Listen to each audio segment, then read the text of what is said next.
Hi guys, how y'all doing today? Man, yesterday was Thanksgiving and it was a doozy. Cooking, picking up people, dropping off people.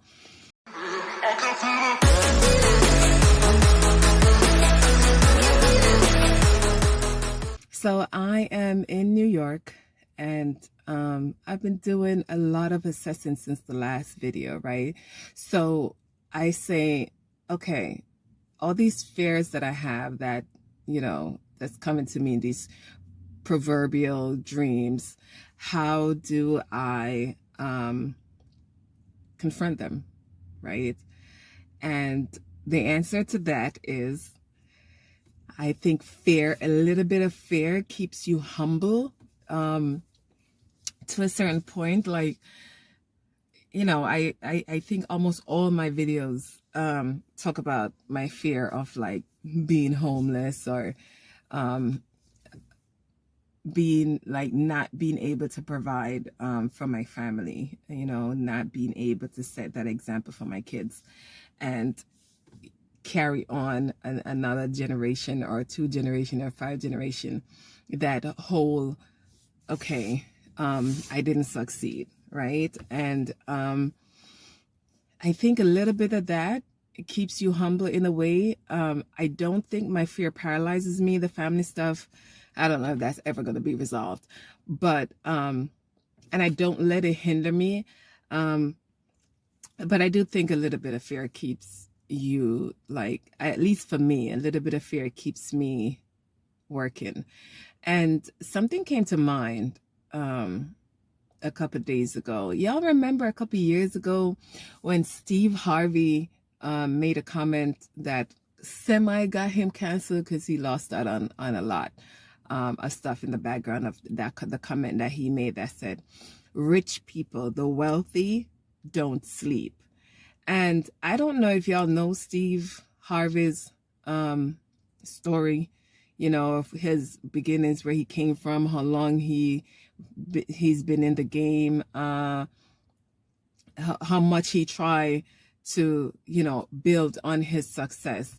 And he's been doing it for so long. Like, I grew up watching the Steve Harvey show, loved that show. He didn't become a millionaire from that. Kings of Comedy, he wasn't even a performer on the Kings of Comedy. Do y'all know that? He was a host, right? And divorce and kids and all that stuff.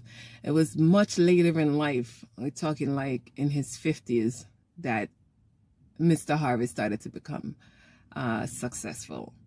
And when he said rich people don't sleep, a lot of us took it as, well, fuck you, what you mean? Like, sleep is involuntary. You just want me to be up. How is that going to help me? But in someone building or trying to build wealth and working hard and brainstorming and working towards goals and just like hustling, I think I now understand what he meant by it. Now, when he said it, I didn't knock him because I kind of grasped what he was saying, but I really didn't pay no much mind, because people in money talk a lot of shit, right? I don't sleep much. I don't think I sleep more than 5 hours a night. My husband probably sleep 5 hours or less a night, because he's always working on the website for the flower shop. He's always strategizing the budget for advertising, and advertising is expensive as fuck. He's always trying to maximize every dollar that we put into advertising, the return on that dollar, literally the return on a dollar, and how many more dollars you have to spend to maximize that growth across 3 stores, 4 stores, 5 stores. And these are digital online stores, so you needed an online presence.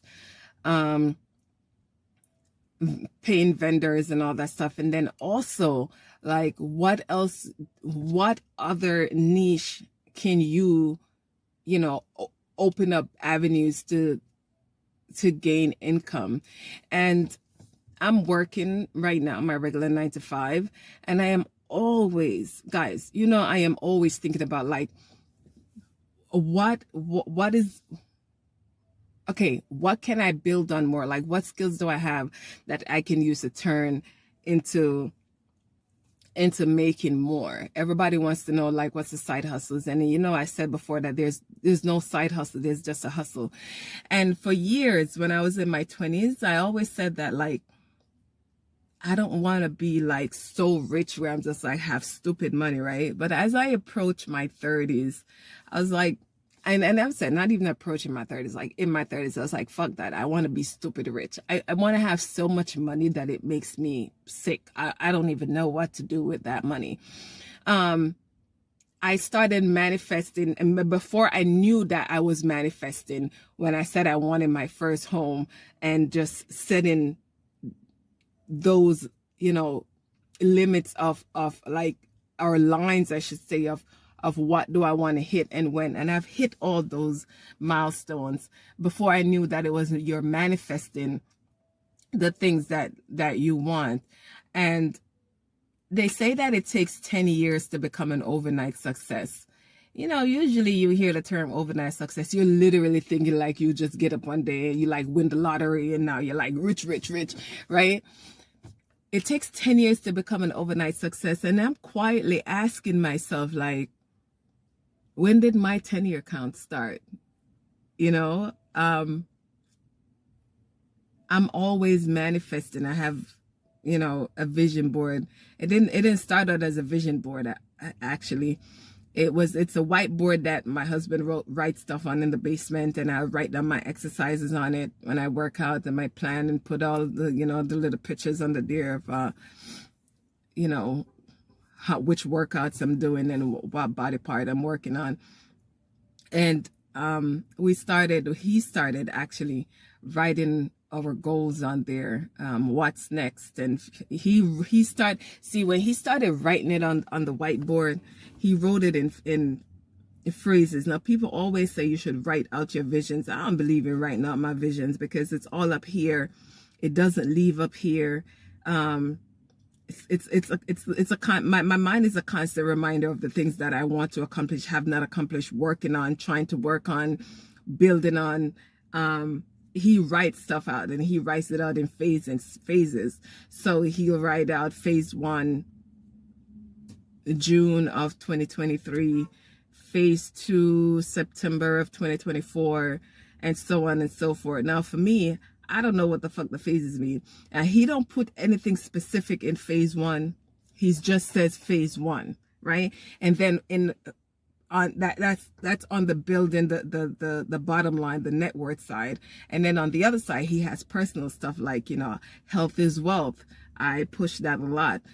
So he'll put that stuff there, health. And he starts health out with eating better, drinking more water, making all my doc's appointment, going to the dentist, so on and so forth. We actually accomplished phase 1 and 2. And he put it on the board, and he wrote on the board what's next, right? Put it here, see it happen. And he said to me a couple months ago, he said, we didn't know what phase 2 was going to be. And phase 2 ended up being getting a property that has 44 plus acres. We didn't know what phase 2 was going to be, but phase 2 happened. Now, what's phase 3? I never knew that I wanted to get into real estate. And for the last 2 or 3 years, I have been like quietly brainstorming how to get into a multifamily unit. Now, most of you know that we have some land in the Outer Banks, and the goal, the initial goal was to build out there, open a restaurant, yay me, and rent in the peak seasons. And well, out there mostly most of the businesses that's out there only open during peak season. So they're only open from April through September, and then they're closed off peak, and they make enough money during peak season that they don't have to be open all year. That's one of the goals that attracted me to the Outer Banks. So, okay, great. The thing with working on your goals and manifesting your vision is you don't really know like how it's going to come to be, but you know the end, like what the end part of it is, right? Is I want to make $1 million, or I want to have a multi-unit property. You don't know how you're gonna get there, but you know that this right here is end goal. That's end goal. So now you're working towards end goal. You don't know the steps to get there, right? You have shitty credit, or you have good credit, or you have decent credit, but you have no money. I love when people say, you know, you have to have 20% or 30%, you have to have some type of collateral. And that is great. But how do you get that collateral, right? It's hard enough just maintaining you and your life, health insurance, rent, and or mortgage, light, gas, just typical everyday stuff. And there's no money to like save 8% or 10% of your income. There's just no room. Like, this rubber band don't stretch no more. Like, it's going to break. Now, if you get together 5 of your friends, right, and you say, listen, here, 5 of your friends that has the same mindset, which means that they all want to make money, so they work for themselves and they don't work for nobody else. And you go to those 5 people and you say, okay, here's my plan. You guys have been talking for years. You're all like-minded, or you think that you're all like-minded. And you said, okay, everybody put $10,000 in the pot, and this is what we're going to do. And we're going to build this place over here, and we're going to rent it out, and we'll split the profits. Sometimes that works, you know, and there are times that I want to extend that offer to friends or even family. The problem always come about in you can't let people see your vision, right? So I've learned, I don't do that, because I've learned personally from my personal experience over the years that people don't believe in your vision. They have no faith in you. Like, I've auditioned for MasterChef and got on, you know, couldn't go when I got to the point that, okay, now I have to leave for LA. Couldn't go because I had a young child that I had just met my now husband at the time, and we were dating. I asked my daughter's father to keep her, and he was like, no, I can't do that. And my mom was working, so she couldn't do it.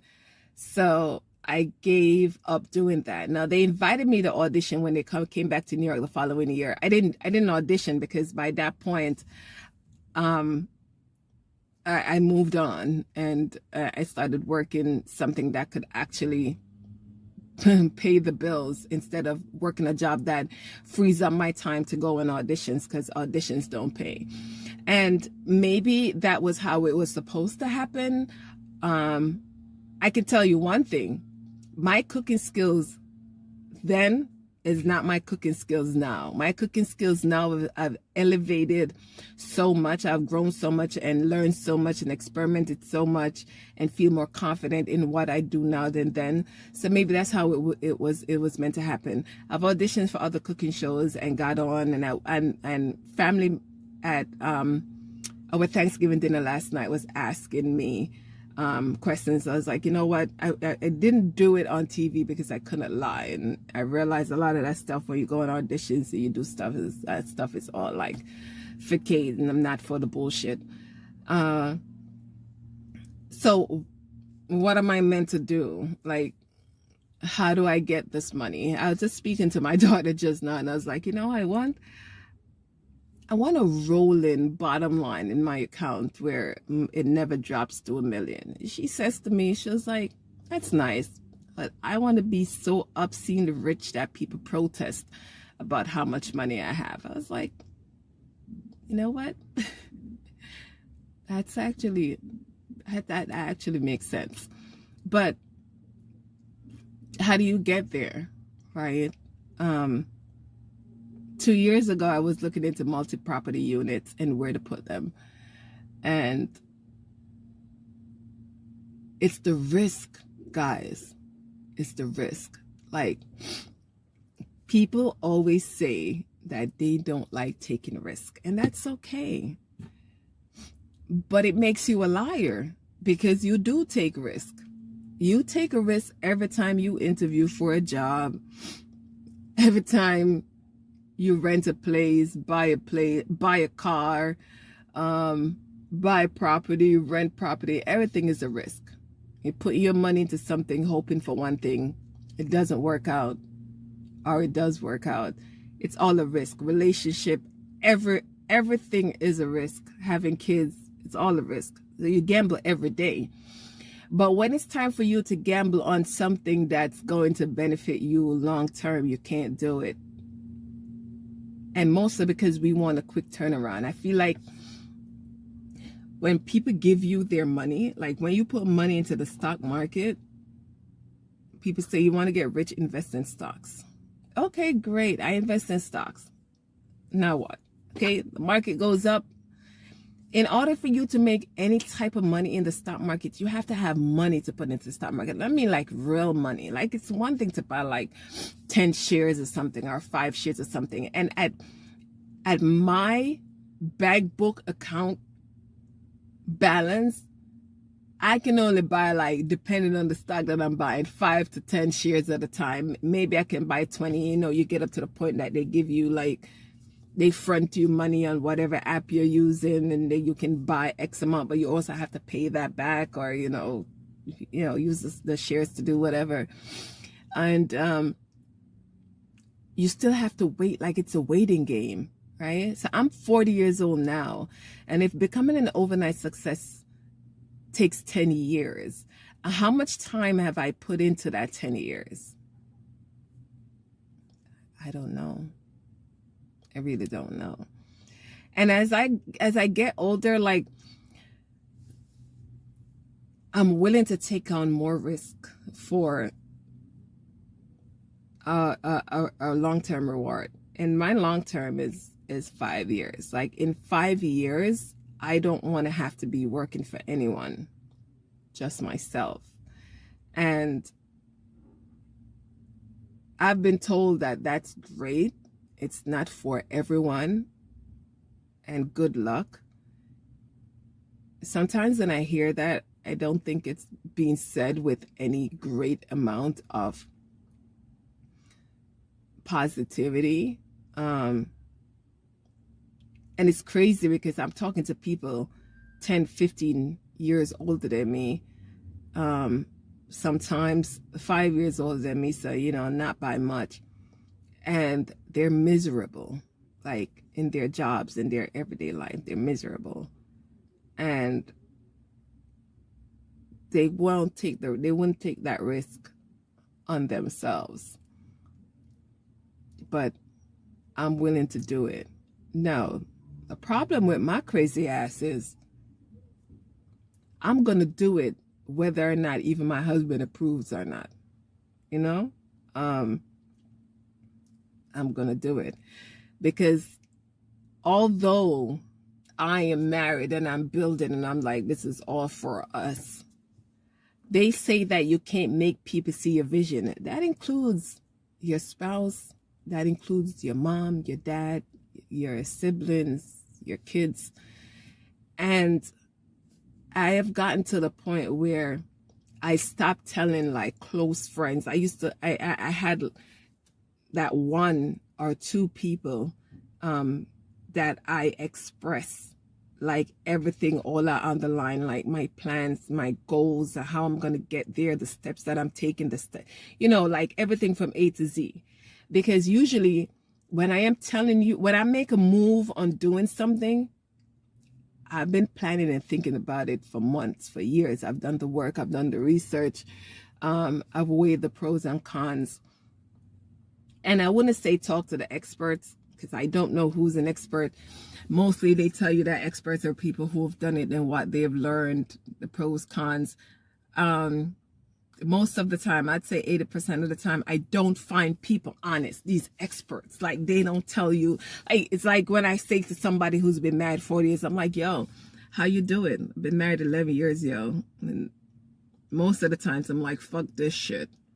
They're like, oh, communication, patience, and, you know, just love. That's a lie. I have learned that that's a fucking lie. It's not communication, all right? It's not patience either, all right? It's fucking compromise. It's compromise, and it's asking yourself, am I willing to do this shit for the rest of my fucking life? Like, am I willing? All right, everybody have their shit, but is this some shit I'm willing to put up with for the rest of my life? And if you can honestly, honestly answer that question with 100% honesty, because, yo, people evolve and grow. I don't give a fuck if you evolve for the worse or if you evolve for the better. People evolve and they grow. And who I am at 40 is not who the fuck he married at 20. He married Lorraine at 28. He fucking got Marsha at 40. You know what I'm saying? And the person who I became in between 28 and 40, like, I met him when I was 25. Who I was at 25 is not the person he married at 28. It's not the person he had a baby with at 35. You know what I'm saying? And he's not the same either. So the person who you married is not who you're getting long term. And you got to really evolve and either grow with that person or evolve and accept that person that grew during that time. You know what I mean? And it's the same thing for me with business and with accumulating wealth. And I don't want to be hustling for the next 10 years talking about having the same conversation that I'm having right now, that I want to get rich. I want money, right? Y'all know I'm in this for the money. And I don't want to have to work. I'm not working and earning the money and hustling for the money to say that I got it. I'm hustling the money so I can spend it on myself to live, because life is short. And what's the point of having it if I'm not going to be using it? I'm not saying use it, you know, to buy a fancy car. Like, you'd never see me drive a Tesla, Mercedes, BMW. And I'm not knocking anybody who does it. And you'll never see me in a luxury car. Like, I'm sitting in a Subaru right now, right? A new car is a Subaru. It's a used car. And I'm anal, you know, researching like what car is best for my situation right now, right? So I fucking went out and got a Subaru. And yeah, a lot of people might say it's an old person's car, but for me, it's a smart person's car, all right?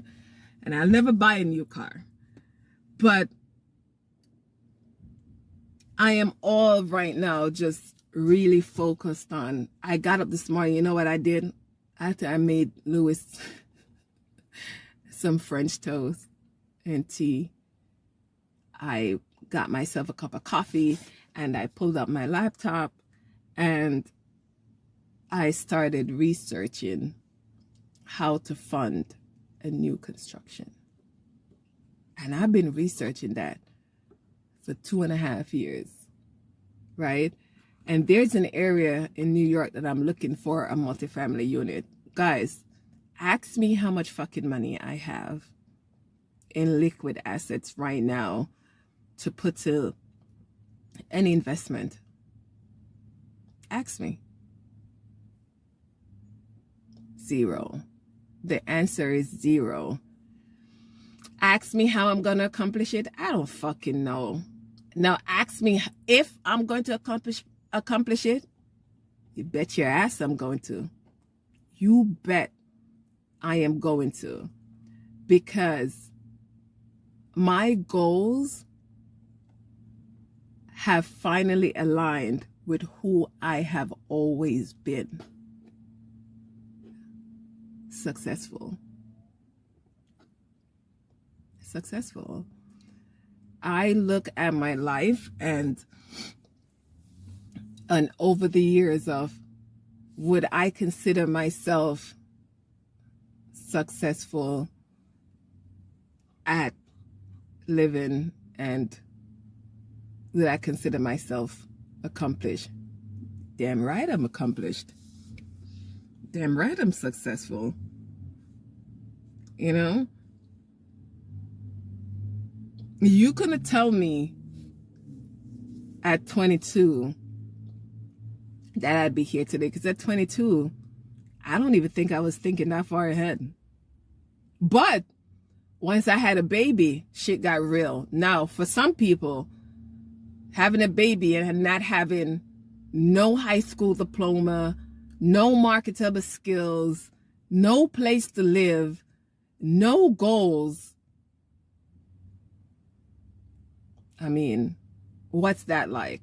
But for me, and I am that person. I was that person. I had a baby and that shit came real clear, real quick. You know that that song, I Can See Clearly Now, The Rain Is Gone? It's fucking me. All of the bad feelings have disappeared. Love that song. So yeah,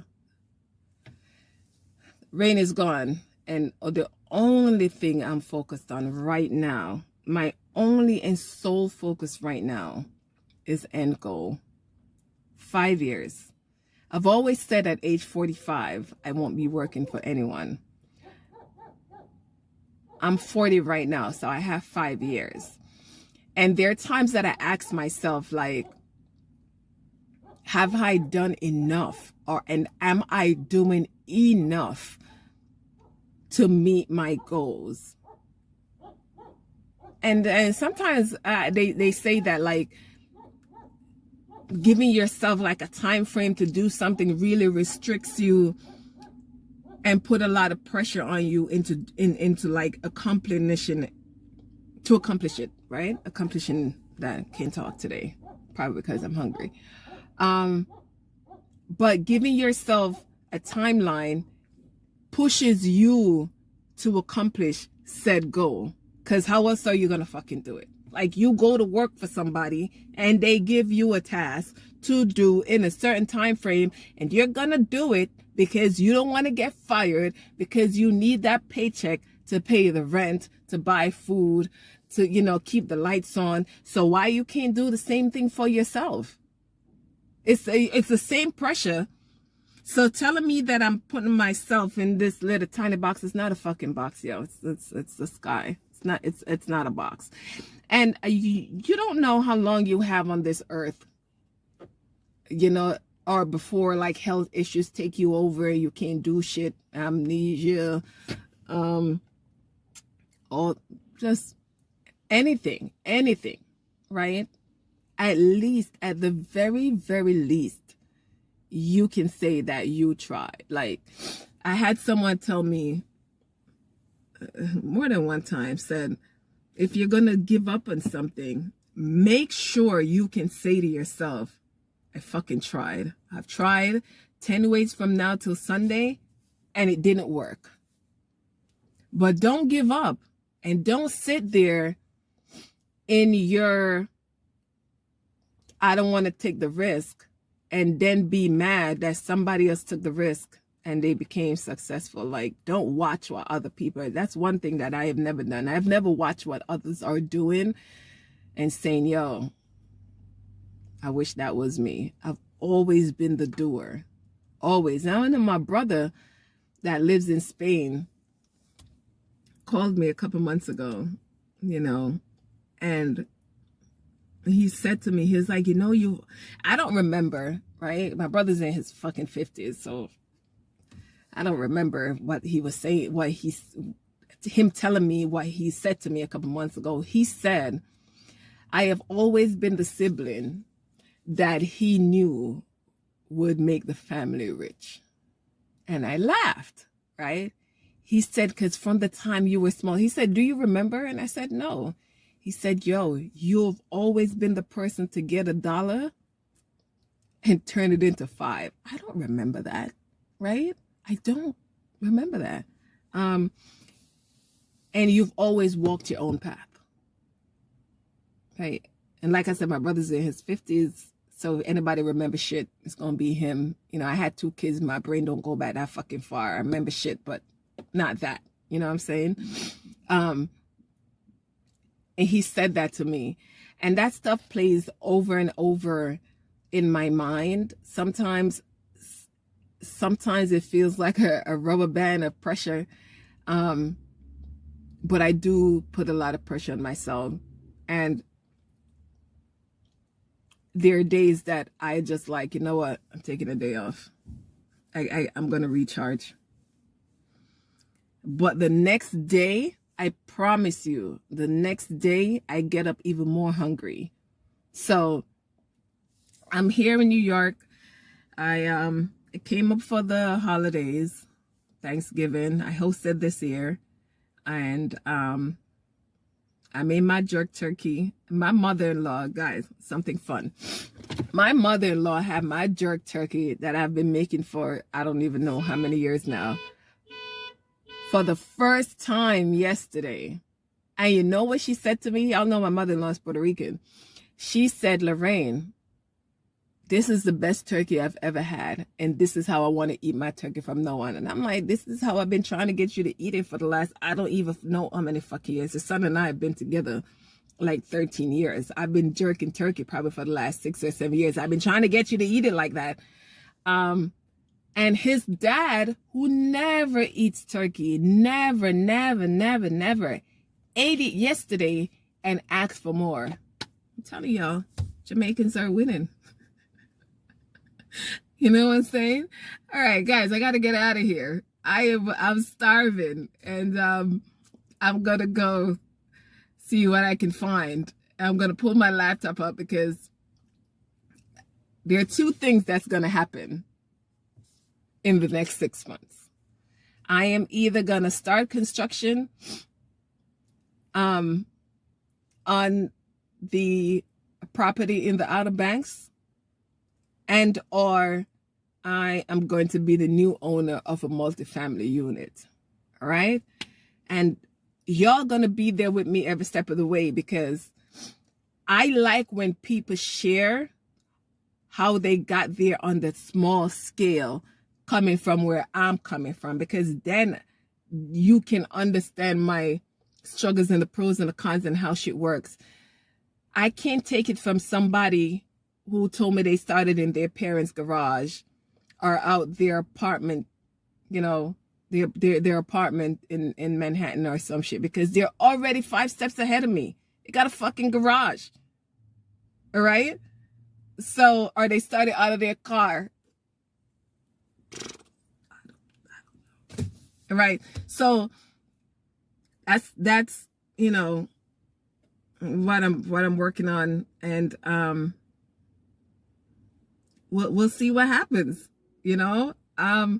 Till next time, you know, be you, be true, and do not give up on your dreams. Fuck what people tell you about their shitty dreams and not being able to reach it. Stay true to you, stay focused, looking at the scroll, and follow your dreams, man. Don't give up on your dreams. Till next time, guys. See y'all. Bye.